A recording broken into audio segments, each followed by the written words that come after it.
Dear students, after studying this module, you shall be able to know what is arson, what are the reasons behind arson, how fire happened or happened at the scene of crime, and its essential components. You shall also be able to understand the basics of fire mechanism and the different classes of fire, and you shall be able to become familiar with the various stage of burning in a fire. Let us also understand some terms associated with arson in the study of forensic science. The term that we should be able to know are various. Let us take them one by one. One is the lighting of fire. Fire is actually the fundamental element of arson, and if there is no fire left, then there is no arson.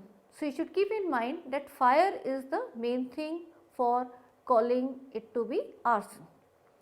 Then there is the term like intention or willfulness, and when what we mean by these terms is it excludes fires started by natural causes or accidents. So, something if you have a fire which is started on its own or just because of accident, then you will not be using the term arson with that. Then there is a term like malice. It excludes fire started intentionally with positive or legitimate intent and property. There must be some kind of property or object that is burned. So, these are again the two terms, there is the malice and the property. So, they should be, if there is an intention, whether it is the legitimate intent or the positive or some of the property is included, then again the arson will be considered. The element of intent is critical to a definition of arson. People deliberately light fires for many reasons, including for some legitimate and legal process. Like one of the examples you can consider, you can light the fire just for warming in winter seasons. People lit fire just to make them warm. So, this will not be considered as an arson. Fire behave according to well defined principles of burning, that is, fires produce heat, flame, smoke and various gases. These combustion byproducts may or may not be readily seen. Flame includes both open flame and smouldering glow. Smoke is composed of very fine solid particles and condensed vapors. The composition of fire gases emitted by the burning materials depends on the chemical makeup of the burning material, the amount of oxygen available during the burning and the temperature of the fire. So, the fire, whether it will be appearing in a very light color or it will be like a smoke or it will be bright yellow in color, all depends on these factors, that is what is the substance being burned, what is the chemical makeup of that particular substance, how much is the amount of oxygen available. More is the amount of oxygen, there will be more combustion and the reactions which will be studying in detail which will be happening, and there will be more fire coming out. And if the oxygen is less, then there will be more of the smoke coming out. So, all these factors are very important. Most fire gases are highly toxic.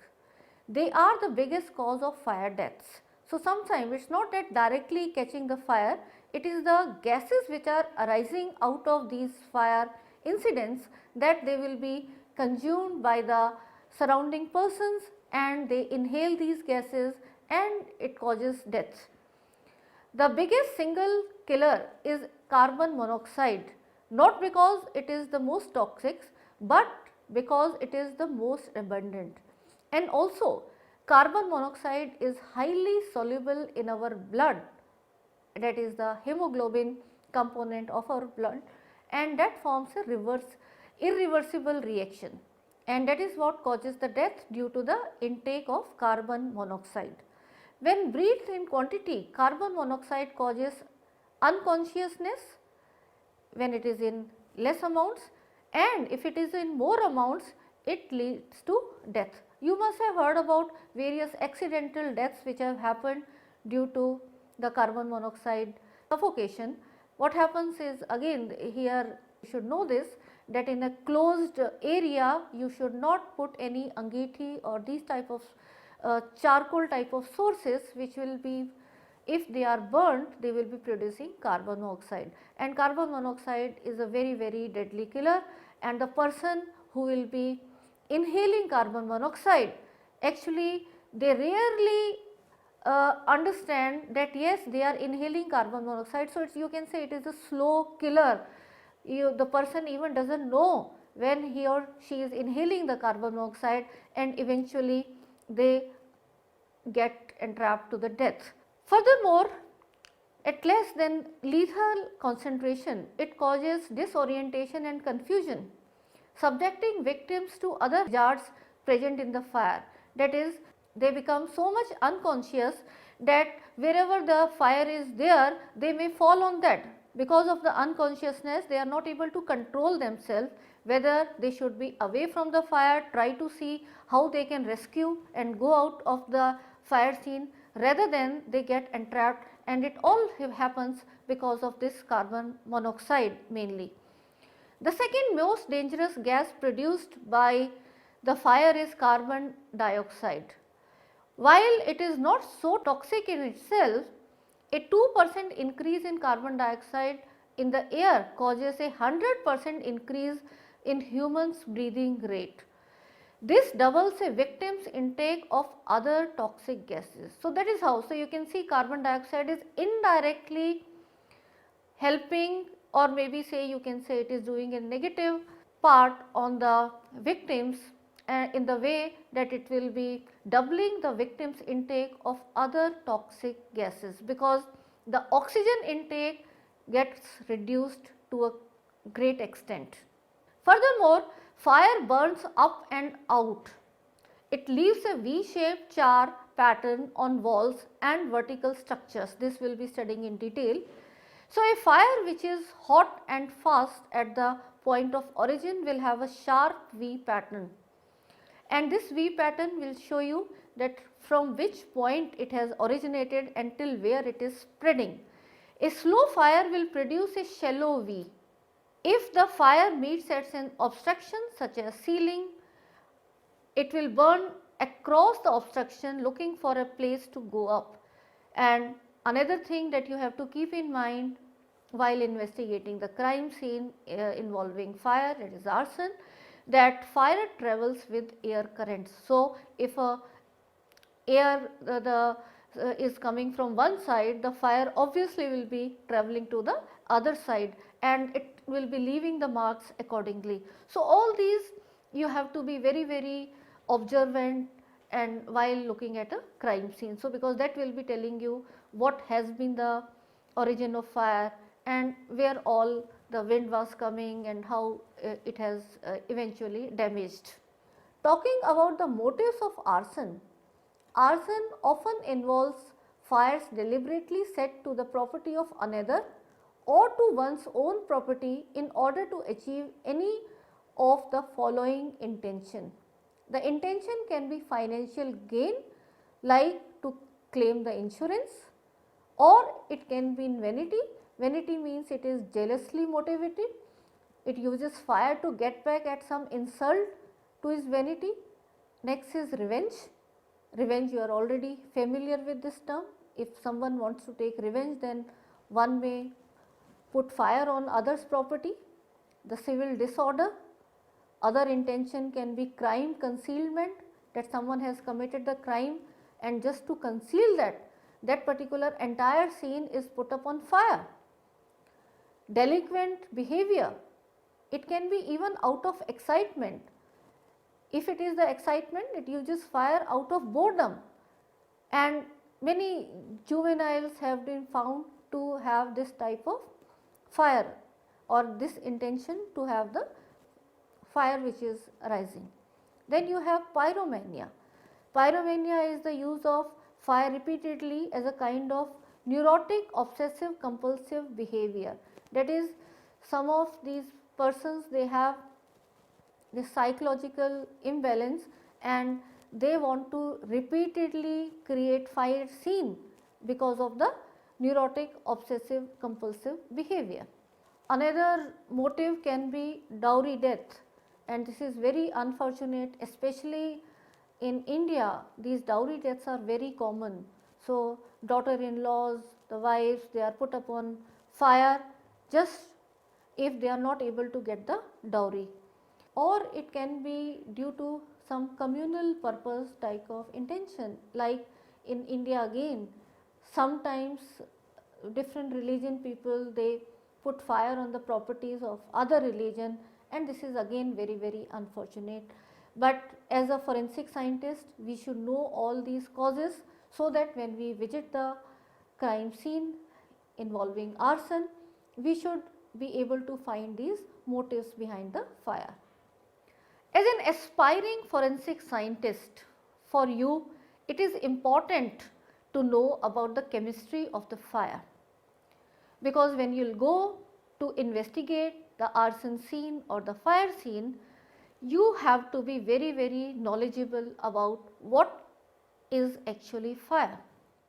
Fire is nothing but it is a chemical reaction that takes place when a fuel source sufficient amount of heat energy and an oxidant of an oxygen combine in uninhibited chain reaction.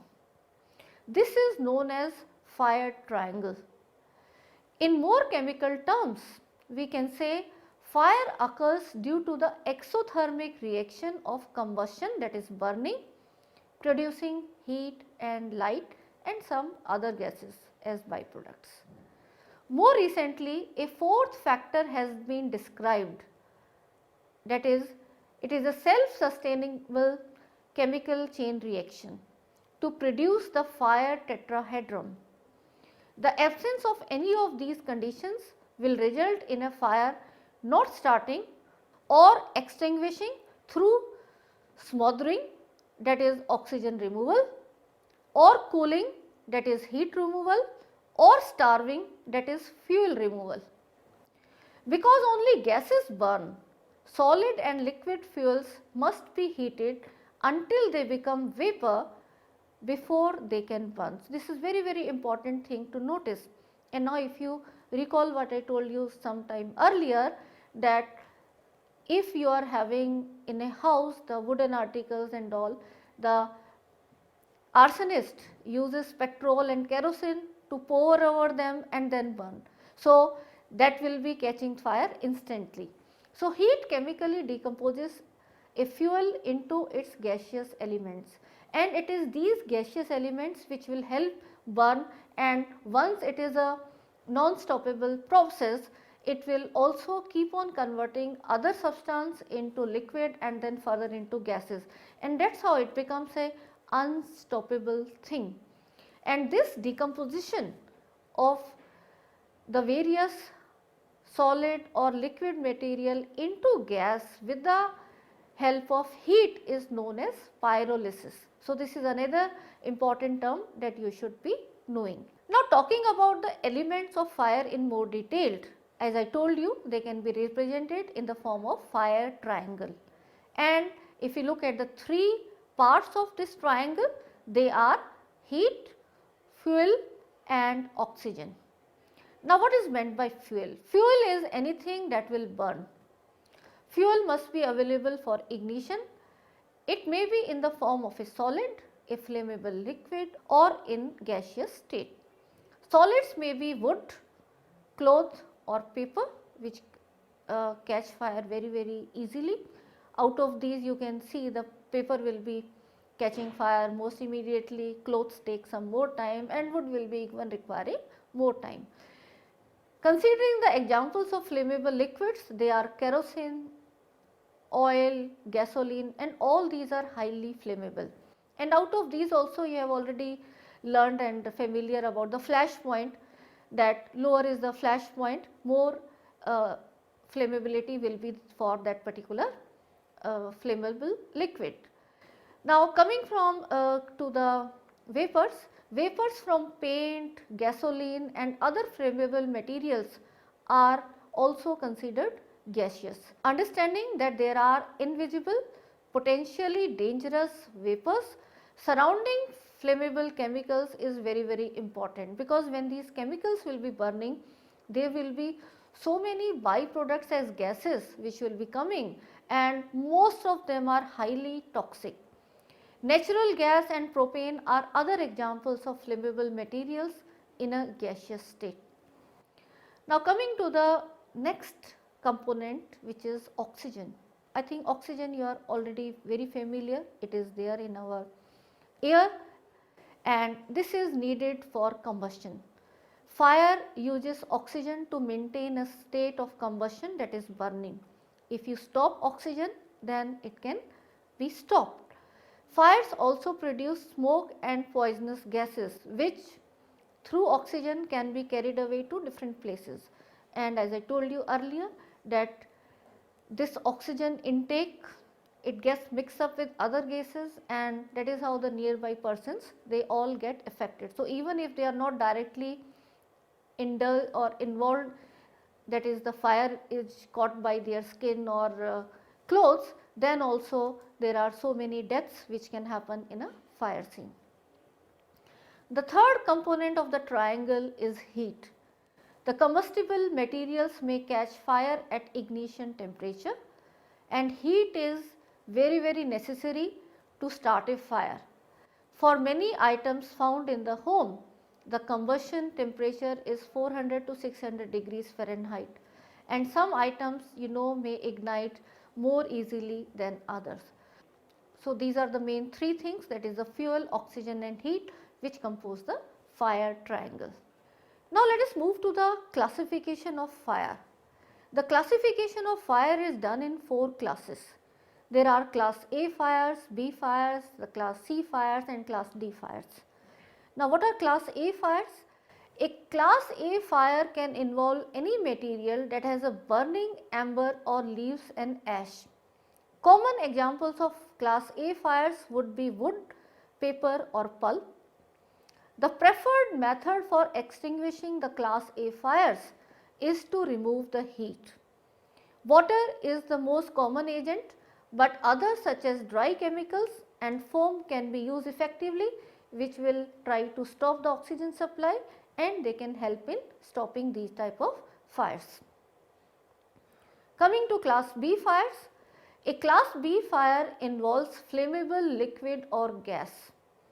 The familiar examples would be gasoline, oil, propane and natural gas. A variety of fire extinguishing agents are used on flammable liquids which fire, employing all theories of fire extinguishment.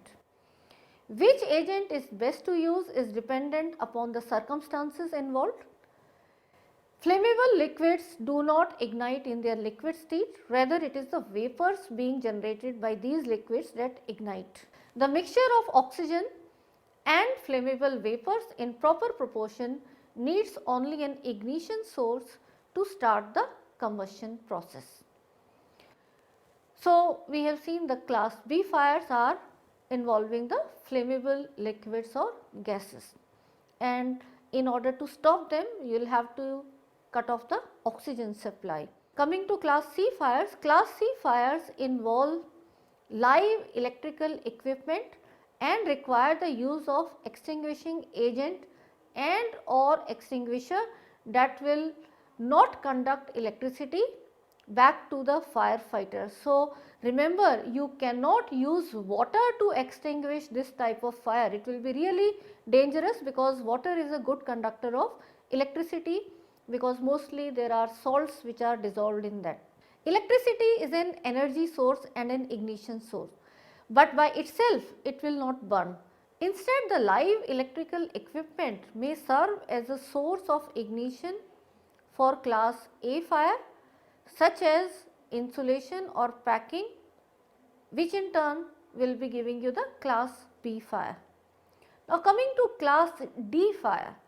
Class D fires involve exotic metals such as titanium, zirconium, magnesium and sodium. These fires require special agents such as dry powders and special application techniques. The extinguishing agents and techniques used on A, B or C fires will not work on this class of D fires, nor will the agents and techniques used for class D fires will work on any other classification of fire. So, you have to be cautious which particular class of fire is this, and correspondingly the fire extinguishers also have to use the extinguishing materials to stop those fires. Many common agents like water will actually react to burning metals and other compounds and increase the intensity of the fire in a very violent manner. For example, you are already familiar that substances like sodium are actually stored in kerosene because they do not react with kerosene, and the moment you put them in water they catch fire.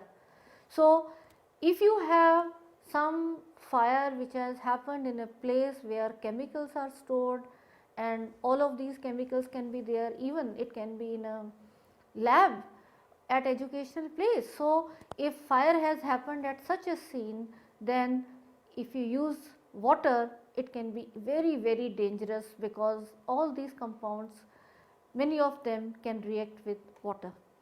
So, what we have studied about the 4 classes of fires, let me repeat that because it is very important. The class A fire will involve, which will leave ash, and they are like wood and other paper pulp. Class B fires, they involve flammable liquid or gases like petrol, gas, the other natural gases and so on. The class C fires, they involve electrical equipment and fire resulting through that, and class D fires, they involve metals and the other compounds that were there. Now, coming to the major principles of fire. The major principles of fire are: first, the fuel, heat and oxygen are essential for combustion or burning.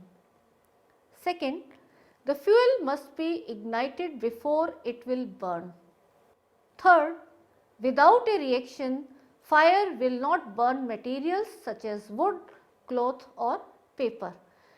Chain reactions are very crucial to fires. If the reaction is interrupted, the fire will be altered or extinguished. The burning process occurs in clearly defined stages. That is, when we are considering of the phases of fires.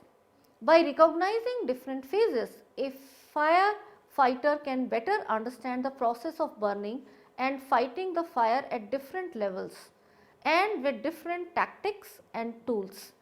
Each phase is characterized by differences in room temperature and atmospheric composition. The 3 phases of fire are: first, the initial phase, where the temperature will be above almost 1000 degree Fahrenheit, that is 537 degree centigrade. Second is the free burning or flaming fire, where the temperature exceeds 1300 degree Fahrenheit or 700 degree centigrade.